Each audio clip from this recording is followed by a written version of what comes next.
Hello friends, hello students. हमारी भूमिका YouTube channel पर आप सभी का हार्दिक स्वागत है, अभिनंदन है। आप देख रहे हैं हिंदी साहित्य का इतिहास पार्ट 2। अर्थात इससे पिछली क्लास में हमने पार्ट फर्स्ट पढ़ा है, जिसके अंतर्गत हमने हिंदी साहित्य के इतिहास का वर्गीकरण, इतिहास में आधुनिक काल आचार्य रामचंद्र शुक्ल के अनुसार, उसके अंतर्गत हमने भारतेंदु युग, द्विवेदी युग और छायावादी युग की प्रवृत्तियों का अध्ययन किया था। छायावादी, द्विवेदी और भारतेंदु युग की प्रवृत्तियां और विशेषताएं। आज की इस क्लास में हम प्रगतिवाद, प्रयोगवाद और नई कविता की प्रवृत्तियां और विशेषताएं देखेंगे। इन छह आधुनिक काल का इन छह भागों में जो वर्गीकरण किया गया है, उसमें से एक प्रश्न हर बार एग्जाम में पूछा जाता है। दोनों क्लास को मिलाकर हमारी से 45 मिनट की क्लास होगी या 40 मिनट की क्लास होगी, जिसके अंतर्गत आप पूरे 4 में से 4 अंक ला सकते हैं। क्लास 12 हिंदी लिटरेचर में प्रश्न पूछा जाता है एग्जाम में कि कोई भी एक युग आपको देंगे, प्रयोगवाद की प्रवृत्तियों पर प्रकाश डालिए और प्रमुख कवियों के नाम लिखिए। इसी प्रकार से हम पूरा आधुनिक काल पढ़ेंगे। इसी के साथ में फ्रेंड्स, आप देख रहे हैं first grade, second grade, net, slate, KVS, DSSB में भी हर बार इनमें से क्वेश्चन पूछे जाते हैं। तो आप देख सकते हैं कि आज की क्लास कितनी इंपॉर्टेंट है। तो चलिए हम आज की क्लास में पढ़ना प्रारंभ करते हैं। सबसे पहले हम देख रहे हैं छायावादोत्तर युग। ये छायावादोत्तर शब्द का क्या अर्थ होता है? कल आपने छायावादी युग पढ़ा था। छायावाद धन उत्तर से मिलकर बना हुआ है, अर्थात छायावाद के बाद का समय छायावादोत्तर काव्य के नाम से जाना जाता है। और इसी छायावादोत्तर युग को 3 भागों में डिवाइड कर दिया है। या तो हम छायावादोत्तर युग कह सकते हैं, या फिर इसी को हम प्रगतिवाद, प्रयोगवाद और नई कविता के नाम से जाना जाता है। फ्रेंड्स, आपको पता है कल की क्लास में मैंने बताया था 1918 से 1936 तक का समय द्विवेदी युग के नाम से जाना जाता है। 1918 तक का समय द्विवेदी युग के नाम से और 1918 के बाद 36 तक का समय छायावादी युग के नाम से जाना जाता है, जिसके 4 आधार स्तंभ कवियों के नाम भी हमने देखे थे। लेकिन 1936 से बाद का जो समय है, वो इस छायावादोत्तर युग के नाम से जाना जाता है। यहाँ पर सन 1936 नहीं लिखना था, यहाँ पर 1942 नहीं लिखना था बच्चों, यहाँ पर आपको करना है 1936। ठीक है, क्योंकि 1942 से प्रयोगवाद का आरंभ हो गया था। कब से? 1942-43 से प्रयोगवाद का आरंभ हो गया था और 1936 के बाद आया था प्रगतिवाद। तो चलिए आज हम देख रहे हैं छायावादोत्तर युग की प्रवृत्तियां। आपसे पूछे, आपसे एग्जाम में पूछे छायावादोत्तर युग की प्रवृत्तियां या विशेषताएं बताइए, या फिर प्रगतिवाद, प्रयोगवाद के अलग अलग भी पूछ सकता है, मतलब सबका एक ही है। तो सबसे पहले हम देखते हैं प्रगतिवाद। जैसा कि आप नाम से देख रहे हैं, प्रगतिवाद, वाद का मतलब विचारधारा। ठीक है, तो ये विचारधारा तो जो थी वह प्रगति की समर्थक थी। पिछले में आपने देखा था कि छायावाद जो था वो रहस्य, आध्यात्म, इन भावनाओं को लेकर मानव की जो विरह और वेदना की अभिव्यक्ति थी, रहस्य की अभिव्यक्ति थी। तो आप देखो, एक सिंपल सा एग्जांपल है, यदि हम रोज रोटी सब्जी खाते हैं तो क्या हम ऊब नहीं जाते हैं? मतलब एक प्रकार की जो विचारधारा होती है, भले विचारधारा हो, संस्कृति हो, सभ्यता हो, खान पान हो, रहन सहन हो, मनुष्य को उसमें कुछ चेंजेस चाहिए, कुछ परिवर्तन चाहिए। तो छायावादी युग की एक तरह की प्रवृत्तियों से जब समाज, जो साहित्य लेखन में जो एक उदासीपन, एक उबाऊ की स्थिति आ गई, उससे उबरने के लिए एक नया वाद, एक नई विचारधारा का जन्म हुआ और वह प्रगति से संबंधित थी, प्रगति को लेकर आई थी, इसलिए उसे प्रगतिवाद के नाम से जाना गया। प्रगतिवाद के प्रमुख कवि का नाम तो आपने सुना ही होगा, सूर्यकांत त्रिपाठी निराला, जिनकी रचना आपने पढ़ी होगी, बादल राग, उत्साह, राम की शक्ति पूजा। ऐसी रचनाएं हैं जो क्रांति का प्रतीक है, जो प्रगति का प्रतीक है। तो हम सबसे पहले देखते हैं प्रगतिवाद की प्रमुख प्रवृत्तियां या विशेषताएं। ओके, सामाजिक व्यवस्था के प्रति असंतोष व आक्रोश का भाव। देखिए, ये जो 2-3 विशेषताएं हैं, ये सब आपको सूर्यकांत त्रिपाठी निराला के काव्य में कूट कूट कर भरी हुई आपको देखने को मिलती है। आप बादल राग कविता को देखें, आप उत्साह को देखें, आप राम की शक्ति पूजा देखें, आपको ये सारी भावना उनके साथ और भी जो इस युग के कवि हैं उनमें देखने को मिलेगी।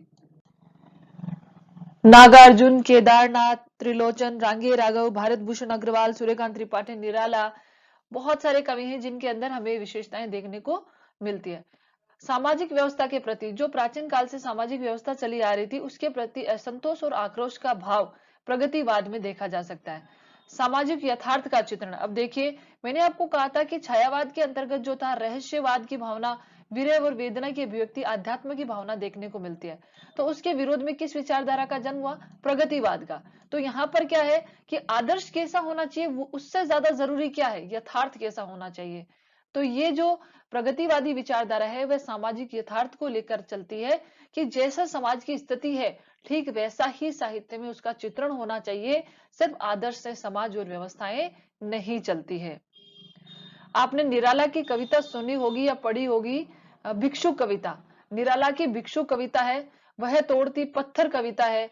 आप उसमें नग्न यथार्थ का चित्रण देखेंगे कि एक भिक्षुक जब चलता है तो उसकी क्या स्थिति आपने सुनी होगी। वह आता दो टूक कलेजे के करता, पछताता पथ पर, पीठ और पेट दोनों मिलकर एक, चल रहा लकुटिया टेक।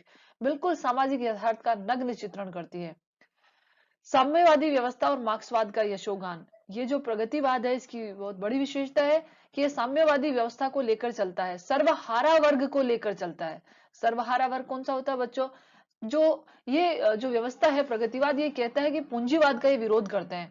उच्च वर्ग का, ये शोषक वर्ग का, उच्च वर्ग, शोषक वर्ग, पूंजीपति वर्ग का विरोध करते हैं और उसके विरोध में स्थापित करते हैं साम्यवादी या मार्क्सवादी व्यवस्था।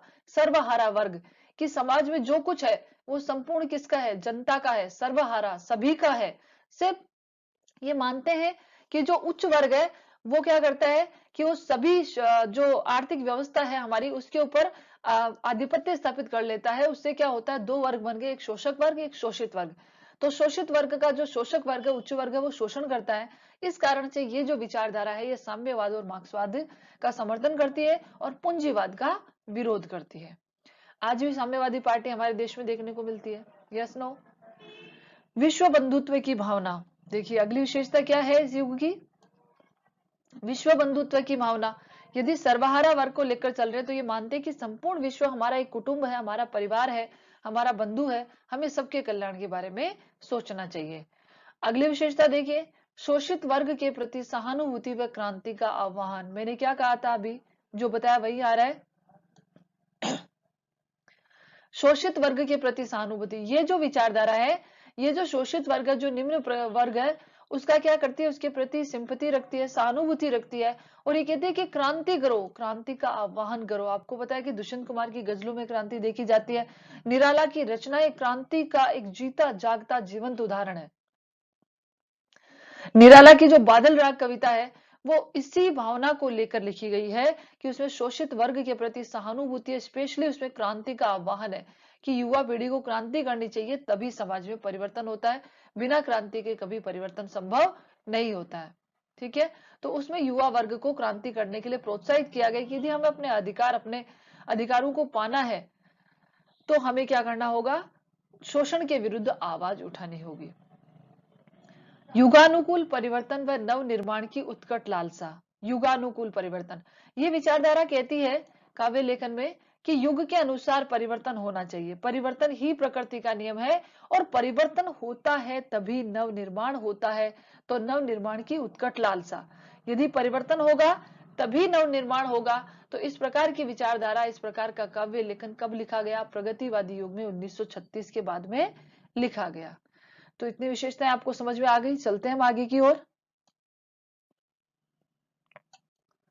अगली जो विशेषता है फ्रेंड्स, मानवीय शक्ति पर दृढ़ आस्था। ये जो विचारधारा है मानव की शक्ति पर पूरा भरोसा करती है, तभी तो क्रांति का आह्वान करती है कि मनुष्य की भुजाओं में इतनी शक्ति है कि वह परिवर्तन कर सकता है और वह अपनी शक्ति पर यदि विश्वास रखे। देखो, आस्तिक कौन होता है? आस्तिक कौन होता है? जो स्वयं पर विश्वास रखे, वह नहीं जो ईश्वर पर विश्वास रखे। आपको स्वयं पर विश्वास होगा तो दूसरों पर अपने आप विश्वास होगा। आप सोचो कि एक मनुष्य बहुत शक्तिशाली होता है लेकिन उसे अपनी शक्ति पर भरोसा ही नहीं है, तो शक्तिशाली होकर भी उसकी शक्ति किसी काम की नहीं होती है। नारी स्वातंत्र्य की पुकार।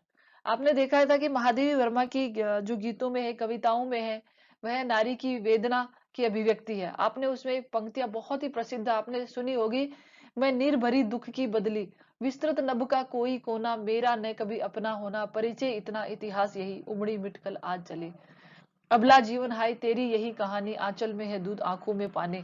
इस सब का विरोध किया गया था इस विचारधारा के अंदर कि नारी जो है वो अबला नहीं है, उसको भी स्वतंत्रता होनी चाहिए, उसका भी समाज में वही अधिकार होना चाहिए जो पुरुष का होता है। कला में नवीन दृष्टिकोण, ये हमारी शिल्पगत विशेषताएं हैं, वो भावगत विशेषताएं थी। कला में नवीन दृष्टिकोण, यदि परिवर्तन होता है तो जो कलात्मक दृष्टि से भी परिवर्तन होगा, भाषा शैली की दृष्टि से परिवर्तन होगा।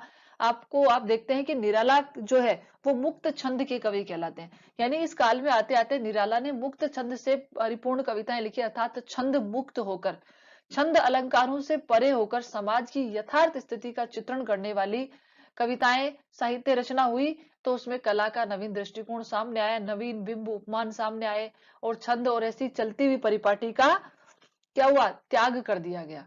तो आपको मैंने पहले भी बताया था, जब कहा था मैंने क्या कि ये जो विचारधारा है किसका समर्थन करती है, मार्क्सवाद का, सर्वहारा वर्ग का। तो फिर विरोध किसका करती है, पूंजीवाद का, साम्राज्यवाद का, सामंतवाद का विरोध करती है।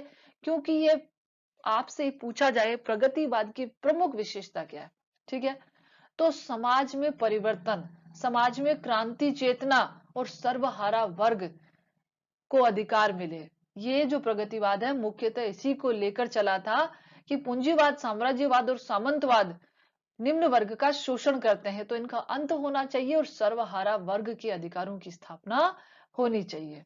ठीक है, तो ये हमारी प्रगतिवाद की विशेषताएं समाप्त हो चुकी है सिर्फ 10 मिनट के अंदर। अब हमारा प्रगतिवाद के बाद छायावादोत्तर काव्य में अगला चरण था, वो था प्रयोगवाद, जो 1942-43 सच्चिदानंद हीरानंद वात्स्यायन अज्ञे इनका पूरा नाम है। 1942-43 में अज्ञे द्वारा एक तार सप्तक का प्रकाशन किया गया, यहां से प्रयोगवाद का जन्म माना जाता है। यानी प्रयोगवाद के हम कह सकते हैं जन्मदाता किसे माना जाता है, अज्ञे जी को माना जाता है। ओके, तो देखिए अज्ञे जो थे 1942-43 में तार सप्तक। अब बच्चों क्वेश्चन तार सप्तक का भी पूछते हैं आपसे, ये भी हम पढ़ेंगे आगे, आगे पढ़ेंगे। मैं आपको बता रही हूँ फर्स्ट ग्रेड सेकंड ग्रेड का तो ये फेवरेट क्वेश्चन है। First grade second grade RPSC के जो एग्जाम होते हैं उसका फेवरेट क्वेश्चन है कि तार सप्तक का प्रश्न हर बार पूछा जाता है।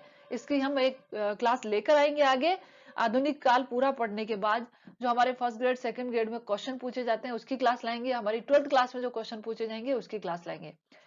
तो 12th क्लास में पूछा जाता है कि तार सप्तक क्या है, उसके प्रमुख कवियों और उनकी रचनाओं के नाम लिखिए।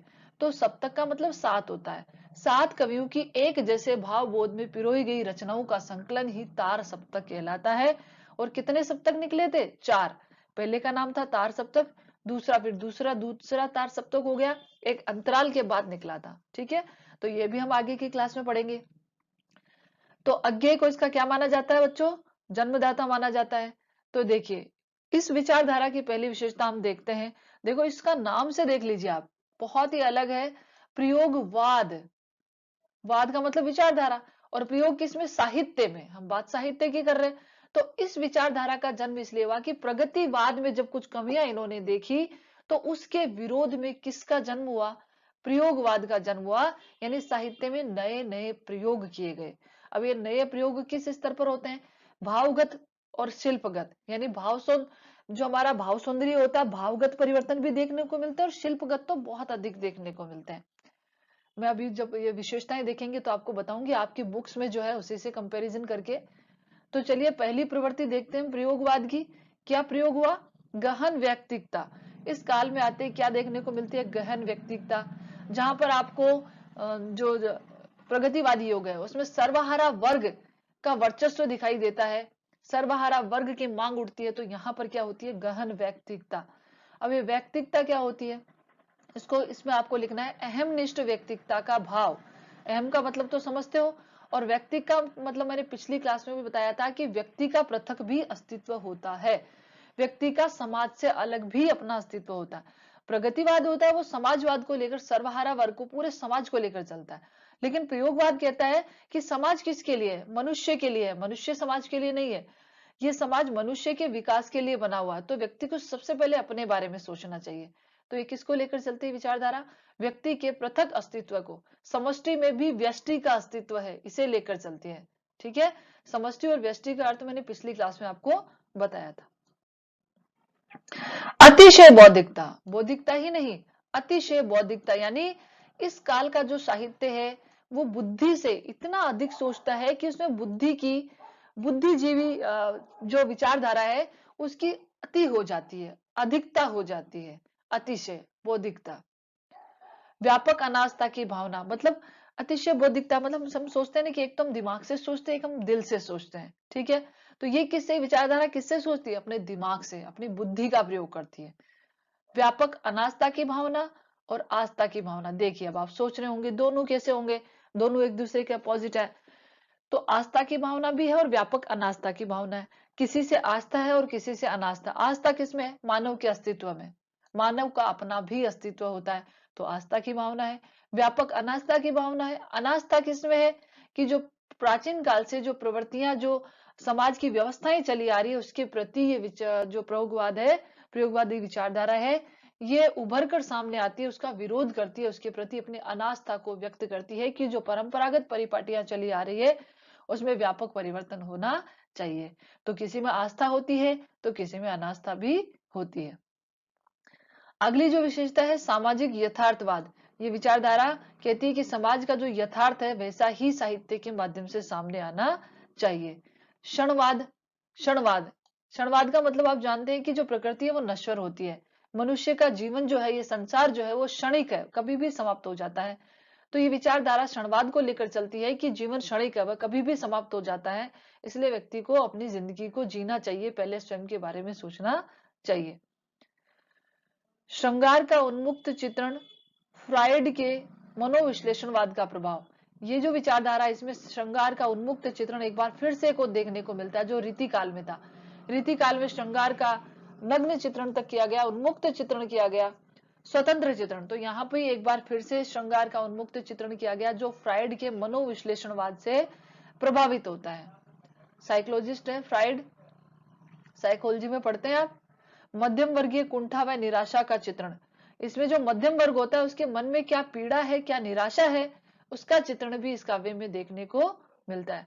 आपने यदि मुक्तिबोध की रचना पढ़ी थी, मुक्तिबोध की, यज्ञ की जी की जो रचनाएं हैं, चांद का मुंह टेढ़ा, अंधेरे में, ये जो कविताएं अंधेरे में, तो उसमें मध्यम वर्ग की पीड़ा और कुंठा और उसकी निराशा का चित्रण होता है कि उसके मन में क्या द्वंद्व चलता रहता है, मध्यम वर्ग की क्या स्थिति होती है। आगे है बदेश नग्नता का निसंकोच निरूपण। बदेश का अर्थ होता है नग्नता। मैंने अभी कहा था आपको निसंकोच, बिना किसी संकोच के निरूपण। अभी बताया था कि श्रृंगार का उन्मुक्त चित्रण किया गया, तो उसमें नग्नता का भी समावेश है, बिना किसी संकोच के। नग्नता का मतलब होता है जो जैसा सच है बिल्कुल वैसा ही उसको दिखाना। मनुष्य के मन में नारी के प्रति, श्रृंगार के प्रति, समाज के प्रति क्या दृष्टिकोण है, उसका यथार्थ चित्रण करता है, न ही क्या है बदेश या नग्नता। निसंकोच निरूपण। शिल्पगत वैशिष्ट है, वेरी मोस्ट इंपोर्टेंट विशेषता है। शिल्पगत, शिल्प की दृष्टि से प्रयोगवाद में नए नए प्रयोग में नवीन बिंब, नए प्रतीक, नवीन भाषा शैली। कैसे? आपने उषा कविता पढ़ी होगी। किसकी कविता है? शमशेर बहादुर सिंह की, जो तार सप्तक के कवि हैं। ये शमशेर बहादुर सिंह, आज्ञे, मुक्तिबोध, बहुत सारे कवि हैं, बहुत सारे, जो कि तार सप्तक के कवि है। तो आपने उषा कविता पढ़ी होगी, मैंने उसमें आपको कहा था कि ये प्रयोगवाद का उत्कृष्ट उदाहरण प्रस्तुत करती है। आपने उसमें देखा था कि लाल खड़िया चौक, राख से लिपा हुआ गीला चौका। तब मैंने आपको बताया था कि ऐसे उपमान है जो हम पहले की रचनाओं में कहीं देखने को नहीं मिलते हैं। यानी कला के दृष्टिकोण से इस काल में नए नए बिंब, नए प्रतीक, नवीन उपमान और नवीन प्रकार की भाषा शैली का प्रयोग किया गया। तभी तो, यदि शिल्प में नवीनता होगी तभी भावों में भी नवीनता होगी।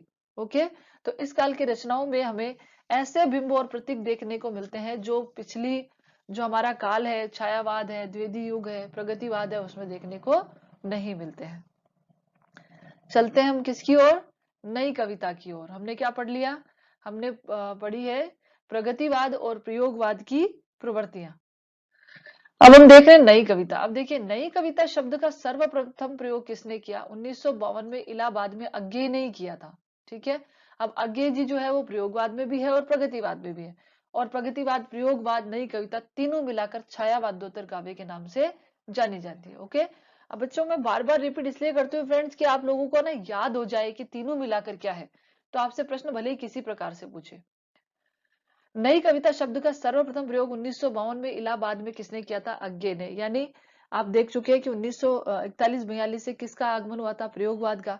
1952 के बाद का समय जो साठोत्तरी कविताएं हैं, वही नई कविता के नाम से, इस नई कविता को साठोत्तरी कविता के नाम से भी जानते हैं।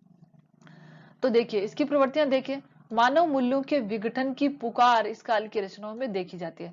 मानव मूल्य जैसे प्रेम, दया, क्षमा, करुणा जैसे परस्पर भ्रातृत्व, भाईचारे की भावना तो धीरे धीरे लुप्त होती जा रही है।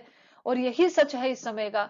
उस सच को ये काव्य अपने साहित्य में उभारता है कि किस प्रकार से मानवीय मूल्यों का पतन हो रहा है, उनका विघटन हो रहा है, कोई किसी के बारे में नहीं सोचता है।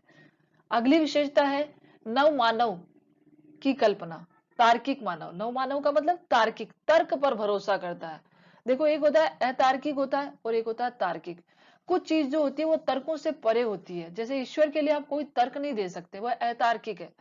लेकिन कुछ चीजें होती है तार्किक होती है।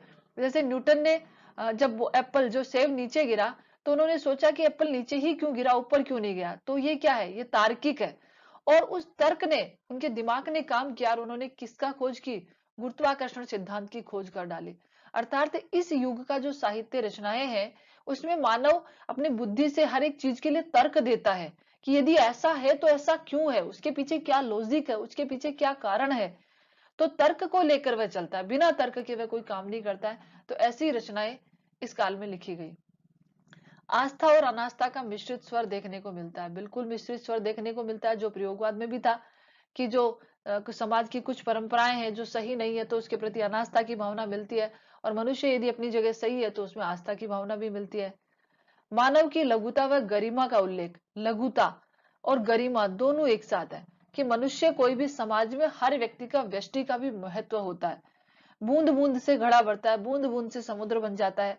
समुद्र में आपको पता है एक बूंद का कोई अस्तित्व नहीं होता है। क्या बूंद समुद्र में दिखाई देती है, वह उसमें मिल जाती है तो वह समष्टि बन जाती है, लेकिन जब वह अलग होती है तो वह व्यष्टि होती है। तो ये कहता है कि मानव भले ही लघु है, और लघु से मिलकर क्या बन गया, पूरा बड़ा समाज बन गया है। क्या बन गया है, समाज बन गया है।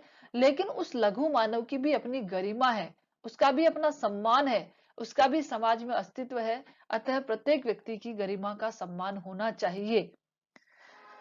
कवि का खंडित व्यक्तित्व पूर्ण करने का प्रयास, कवि का खंडित व्यक्तित्व पूर्ण करने का प्रयास। खंडित व्यक्तित्व का तात्पर्य होता है कि हमारे अंदर जो कुछ कमियां रह गई है, हमारे अंदर जो कुछ अधूरापन है, उस अधूरेपन को पूरा करने का प्रयास करना ही खंडित व्यक्तित्व को पूरा करना है, कि रचना के माध्यम से हम अपने अधूरेपन को पूरा करें। शैलीगत वैशिष्ट है, शैलीगत वैशिष्ट में क्या देखने को मिलता है, नवीन बिंबु का, प्रतीकों का प्रयोग, लघु कविताएं, लयहीन गद्यात्मक कविताएं। ध्यान से देखिए, पद्यात्मक की जगह कैसी कविताएं, यहां तक आते आते लयहीन गद्यात्मक कविताएं लिखी जाने लगे। अब इसको आप अच्छे से समझ सकते हैं, लयहीन गद्यात्मक कविताएं कैसे होती है। आप देखिए आजकल अखबारों में जो रचनाएं आती है, और आप तुलसीदास की रचनाएं देखिए, पहले मैथिली शरण गुप्त की देखिए, आप सूर्यकांत त्रिपाठी निराला, महादेवी वर्मा, इनकी रचनाएं देखिए। क्या आज की कविताएं किसी भी एंगल से उनकी बराबरी करती है, नहीं करती है। लघु कविताएं छोटी छोटी, आप देखिए 2 लाइन की कविता हो जाती है, कितनी लाइन की, 2 लाइन में कविता हो जाती है, हाइकू कहते हैं। ठीक है, तो लघु कविताएं इस समय में आते आते लिखी जाने लगी। नवीन बिंबु और नए नए प्रतीक आए जो तत्कालीन समय से जुड़े हुए थे, और लयहीन, बिना लय की, गद्य से परिपूर्ण रचनाएं लिखी जाने लगी। अपने यहाँ की संसद तेली की वे घानी है, जिसमें आधा तेल और आधा पानी है। इतनी अच्छी रचनाएं, साठोत्तरी कविताएं लिखी गई जो तत्कालीन समाज में व्याप्त विद्रूपताओं को भी उजागर करती है। तो स्टूडेंट्स, आज की हमारी क्लास यहीं समाप्त होती है। आज की क्लास में हमने छायावादोत्तर युग अर्थात प्रगतिवाद, प्रयोगवाद और नई कविता की प्रवृत्तियां और विशेषताएं देखी है। आपसे एग्जाम में ऐसे प्रश्न पूछा जाएगा, नई कविता की प्रमुख प्रवृत्तियों पर प्रकाश डालिए, तो आपको ऐसे ही लिखना है जैसे मैंने लिखा है कि नई कविता का प्रारंभ 1952 से माना जाता है, जब इलाहाबाद में अज्ञेय शब्द का सर्वप्रथम प्रयोग किया। ठीक है, फिर उसकी प्रवृत्तियां लिखी। अब ध्यान से सुनिए, लास्ट शब्द, लास्ट पंक्ति है मेरी। आपसे पूछे छायावादोत्तर काव्य की प्रवृत्तियों पर प्रकाश डालिए, तो आप क्या करेंगे, आप किसकी लिखेंगे इन तीनों में से। तो आपको तीनों में से जो जो इंपॉर्टेंट विशेषता याद होती है आप वही लिख दीजिए, क्योंकि तीनों की विशेषताएं मिलाकर किस नाम से जानी जाती है, छायावादोत्तर युग के नाम से जानी जाती है। छायावादोत्तर युग पूछे तो आपको अलग अलग नहीं लिखना है, प्रगतिवाद, प्रयोगवाद, नई कविता, तीनों में से जिसकी विशेषताएं प्रगतिवाद, प्रयोगवाद की आपको याद हो, आपको वही उसके अंदर लिखनी है। बस आपको लिखना है कि 1936 से बाद का जो समय होता है हिंदी साहित्य के आधुनिक काल में, वो छायावादोत्तर काव्य के नाम से जाना जाता है। ओके स्टूडेंट्स, ओके फ्रेंड्स, आज की क्लास यही समाप्त होती है। फिर अगली क्लास में मिलते हैं कुछ नवीन तथ्यों के साथ और इससे भी अधिक महत्वपूर्ण क्लास आपके लिए लेकर। जिन्होंने अभी तक हमारे चैनल को सब्सक्राइब नहीं किया है, वे सब्सक्राइब कर लें ताकि हर आने वाली क्लास का नोटिफिकेशन, हर सूचना आपको प्राप्त हो सके। आपका दिन मंगलमय हो। Thank you so much.